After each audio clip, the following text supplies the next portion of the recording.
क्या आप अपनी ग्रॉसरीज और कॉफ़ी की कीमत अपने फेस से अदा करना चाहेंगे? ये सुनने में तो बहुत आसान लगता है, लेकिन क्या ये तरीका महफूज भी है?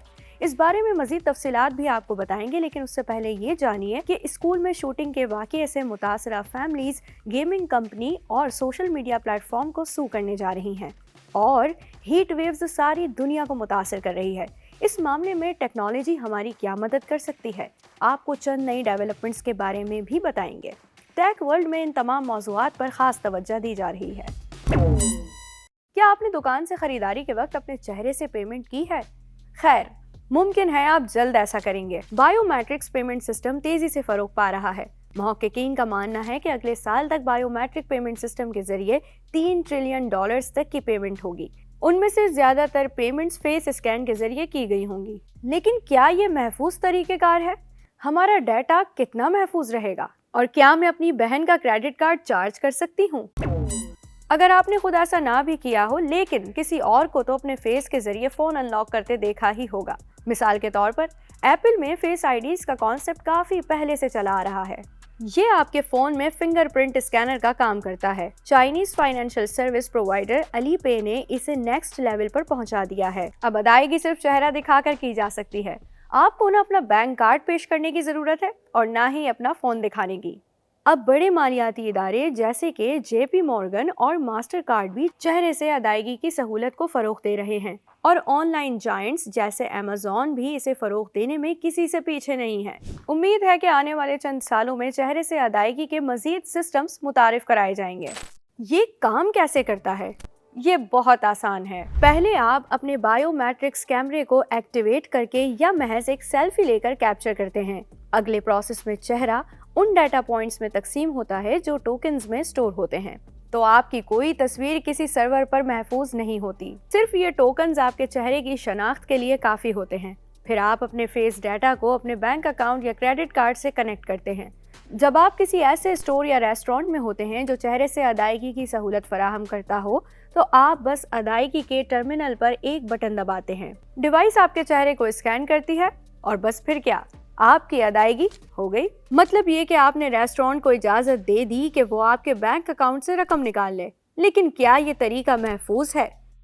बायोमेट्रिक तस्दीक पासवर्ड्स या पिन्स के मुकाबले में बहुत महफूज टेक्नोलॉजी है। चेहरे का स्कैन भी दीगर बायोमेट्रिक्स जैसे फिंगरप्रिंट से ज्यादा महफूज समझा जाता है। मैन्युफैक्चरर्स के मुताबिक चेहरे को पासवर्ड की तरह हैक नहीं किया जा सकता। इन सिस्टम्स में इजाफी हिफाजती तराकीब भी मौजूद होती हैं, लिहाजा सिर्फ किसी शख्स की तस्वीर या मास्क के जरिए इन्हें धोखा देना आसान नहीं होता। लेकिन ये टेक्नोलॉजी बिल्कुल परफेक्ट भी नहीं है। 13 साल से कम उम्र के बच्चों के लिए इसे रिकमेंड नहीं किया जाता, क्योंकि उनके चेहरे के फीचर्स पूरी तरह मुकम्मल नहीं होते। और उन लोगों का क्या जो अपनी बहन या भाई जैसे नजर आते हैं, मसलन जुड़वा बच्चे, क्या वो अपनी बहन या भाई की इजाजत के बगैर उनके फेस से अदायगी कर सकते हैं? खैर, कम से कम चेहरे से अदायगी करने वाली कंपनियां इस पॉसिबिलिटी को रद्द नहीं कर सकती।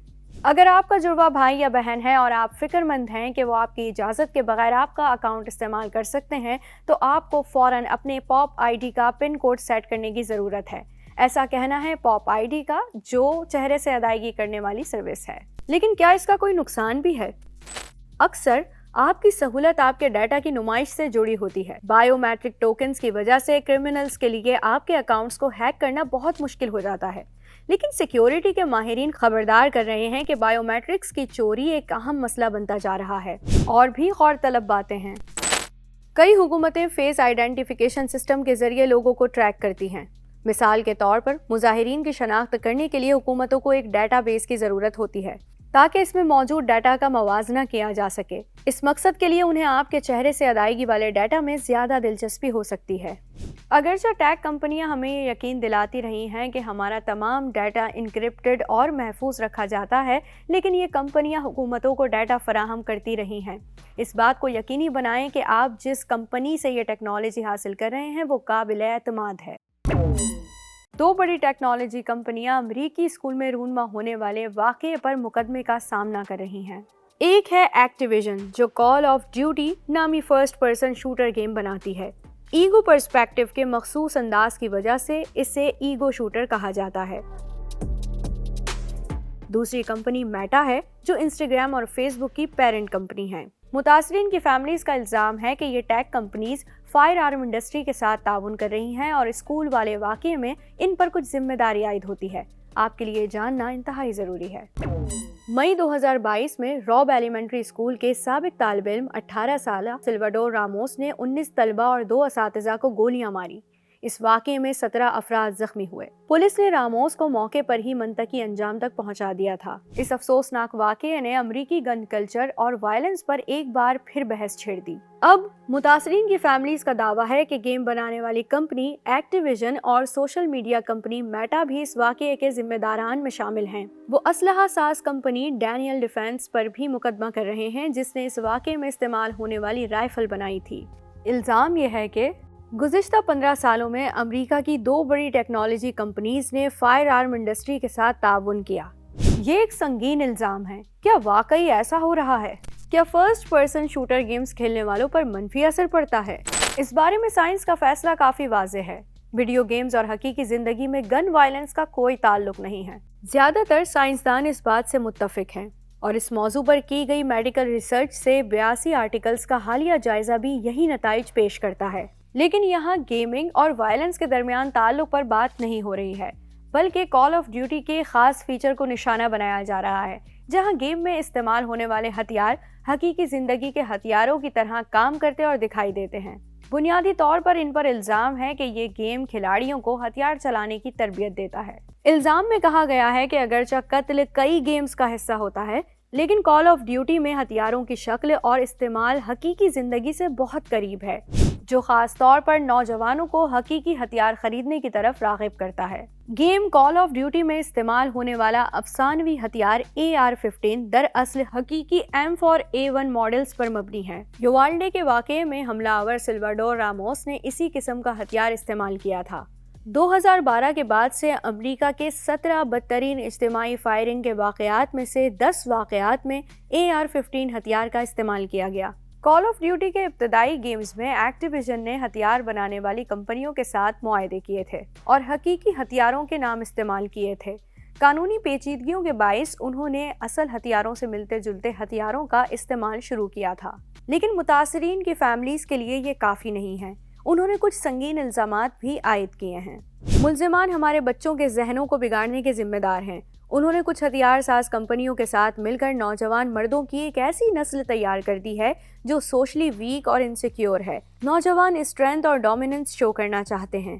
یہ مقدمہ اس بات پر نہیں کہ آیا first person shooter game violence کو فروغ دیتے ہیں یا نہیں، بلکہ اس بات پر ہے کہ کیا کال آف ڈیوٹی واقعی ہتھیاروں کی خرید و فروخت کو فروغ دے رہا ہے اور لوگوں کو ہتھیار چلانا سکھا رہا ہے۔ کیا سوشل میڈیا پر ہتھیار فروخت ہو رہے ہیں؟ میٹا پر بھی اسی طرح کے الزامات ہیں۔ سوشل میڈیا ایپ انسٹاگرام ہتھیار ساز کمپنیوں کو کچھ ایسا فراہم کرتی ہے جو کال آف ڈیوٹی بھی نہیں کر سکتا۔ ایک ان سپروائزڈ چینل جہاں وہ براہ راست بچوں سے بات کر سکتے ہیں، ان کے گھروں میں، اسکولوں میں، یہاں تک کہ آدھی رات کو بھی۔ اس مقدمے کے مطابق یووالڈے شوٹر کو انسٹاگرام پر ڈینیل ڈیفینس نامی اشتہار دکھایا گیا تھا، جو ایک اسلحہ بنانے والی کمپنی ہے۔ مقدمے میں ڈینیل ڈیفینس کو بھی شامل کیا گیا کیونکہ سرکاری طور پر میٹا کے پلیٹ فارمز پر ہتھیاروں کی فروخت ممنوع ہے۔ واشنگٹن پوسٹ کی ایک تحقیق سے پتہ چلا کہ فیس بک پر ہتھیار خریدنے اور بیچنے والے صارفین 10 بار اصول کی خلاف ورزی کر سکتے ہیں، جس کے بعد انہیں پلیٹ فارم سے کک آؤٹ کر دیا جاتا ہے۔ اس کے علاوہ میٹا کو اپنے ایڈ ایکو سسٹم کی انسفیشینٹ ریگولیشن کی وجہ سے کئی سالوں سے تنقید کا سامنا ہے۔ یہ کہنا تھوڑا مشکل ہے کہ اس کے کیا نتائج سامنے آئیں گے، لیکن اس بارے میں آپ کی کیا رائے ہے ہمیں ضرور بتائیں۔ کیا آج کل آپ کو بہت زیادہ پسینہ آ رہا ہے؟ آپ اکیلے نہیں ہیں۔ شدید گرمی دنیا بھر کو جھلسا رہی ہے۔ اس سال بھارت، میکسیکو اور دیگر ممالک میں ریکارڈ توڑ درجہ حرارت دیکھا گیا ہے۔ جب درجہ حرارت 40 ڈگری سیلسیس سے تجاوز کر جائے تو یہ ایک بڑا مسئلہ بن جاتا ہے۔ شدید گرمی کا سامنا کرنے والے افراد کی تعداد تیزی سے بڑھ رہی ہے۔ ہر سال تقریباً 5 لاکھ زندگیاں اس کی وجہ سے ضائع ہوتی ہیں۔ صورتحال انتہائی سنگین ہے۔ ہمیں فوری طور پر موسمیاتی بحران کے حل کی ضرورت ہے۔ لیکن ہم شدید گرمی سے کیسے نمٹ سکتے ہیں؟ یہ 4 ٹیک سولوشنز مددگار ثابت ہو سکتے ہیں۔ یہ کہنا تھوڑا مشکل ہے۔ برطانوی سائنسدانوں نے گرافین کے ساتھ ایک ایسا فیبرک تیار کیا ہے جو گرم موسم میں آپ کو ٹھنڈا رکھتا ہے اور سرد موسم میں آپ کو گرم رکھتا ہے۔ تو یہ کام کیسے کرتا ہے؟ हमारा जिस्म हीट को इलेक्ट्रोमैग्नेटिक वेव्स की शक्ल में खारिज करता है। ग्राफीन से जिस्म के दर्जा हरारत को कंट्रोल रखने में मदद मिलती है। कपड़े को बिजली के जरिए गर्म या ठंडा किया जा सकता है, लेकिन ये कोई एक्स्ट्रा ऑर्डिनरी सॉल्यूशन मालूम नहीं होता।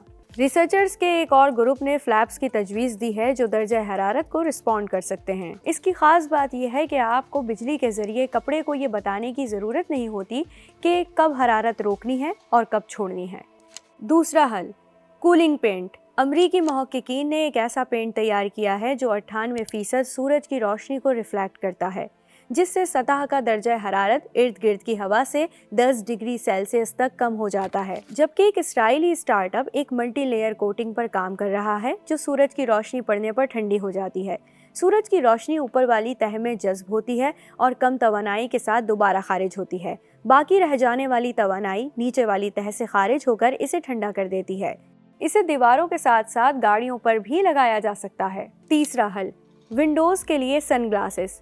चीन में मुहक्किकीन ने एक ट्रांसपेरेंट फिल्म तैयार की है जो रंग बदलती है और सूरज की रोशनी को रोकती है। आम टिंटेड खिड़कियों के बरक्स ये फिल्म जरूरत के तहत दोबारा ट्रांसपेरेंट होकर रोशनी को अंदर आने दे सकती है। और आखिरी हल, हीट मैप्स। ये बुनियादी तौर पर आपको ये दिखाते हैं कि कहाँ गर्मी है और कहाँ आपको ठंडी जगह मिल सकती है। ये शहर के इर्द गिर्द सेंसर्स के जरिए हरारत का नक्शा बनाते हैं। शहरी इस तरह के नक्शे स्मार्टफोन ऐप्स के जरिए देख सकते हैं और अपना सफर प्लान कर सकते हैं। इसके अलावा हीट मैप्स मजीद मालूमात भी फराहम कर सकते हैं, जैसे कि अगले कूलिंग सेंटर के बारे में।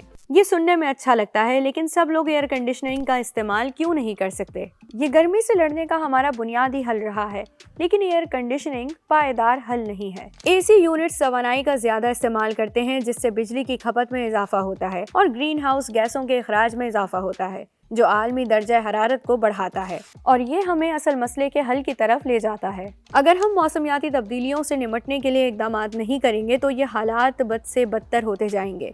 तो हम एसी का सही इस्तेमाल कैसे कर सकते हैं? एयर कंडीशनर्स को चलाने के लिए जो तवानाई इस्तेमाल होती है वो सस्टेनेबल होनी चाहिए, जैसे कि हवा, सूरज, पानी या इस तरह की कोई भी चीज़। इसके बाद स्मार्ट ग्रिड्स तवानाई की तकसीम को बेहतर बना सकते हैं और मजीद डिवाइसेस को चलाने के काम भी आ सकते हैं। शहरों के इर्द गिर्द लगे सेंसर से इकट्ठा किए गए डाटा और मसनूई जहानत के इस्तेमाल से ऐसा किया जाता है। मिसाल के तौर पर, अगर किसी मखसूस इलाके में दर्जा हरारत बढ़ रहा हो तो स्मार्ट सिस्टम इस इलाके में ज्यादा बिजली तकसीम करेगा, क्योंकि इसे मालूम है कि लोग एसी यूनिट्स ऑन करेंगे। ये सुनने में तो अच्छा लगता है, लेकिन हम वाकई में यहाँ तक कब पहुँचेंगे? हालांकि इन टेक्नोलॉजीज में काफ़ी पोटेंशियल है, लेकिन बड़े पैमाने पर इनके इस्तेमाल में अभी काफ़ी वक्त है। पहली बात यह है कि इनकी कीमतें बहुत ज़्यादा हैं। हर कोई स्मार्ट ग्रिड या ठंडे पेंट वाले घर बनाने की इस्तेताअत नहीं रखता। कुछ ऐसा कर भी सकते हैं, लेकिन वो पैसा लगाना नहीं चाहते। दूसरी बात यह है कि पुराने इंफ्रास्ट्रक्चर को अपडेट करने की ज़रूरत है, जिसमें वक्त, वसाइल और वर्क फोर्स की ज़रूरत होगी। और आखिरी बात ये कि टेक्नोलॉजी के नफाज में कानूनी पेचीदगियां ताखीर का बाइस बन सकती हैं। इस बारे में आपका क्या ख्याल है? क्या टेक्नोलॉजी मौसमियाती तब्दीली का मुकाबला करने में मददगार साबित हो सकती है? हमें कमेंट सेक्शन में ज़रूर बताएं।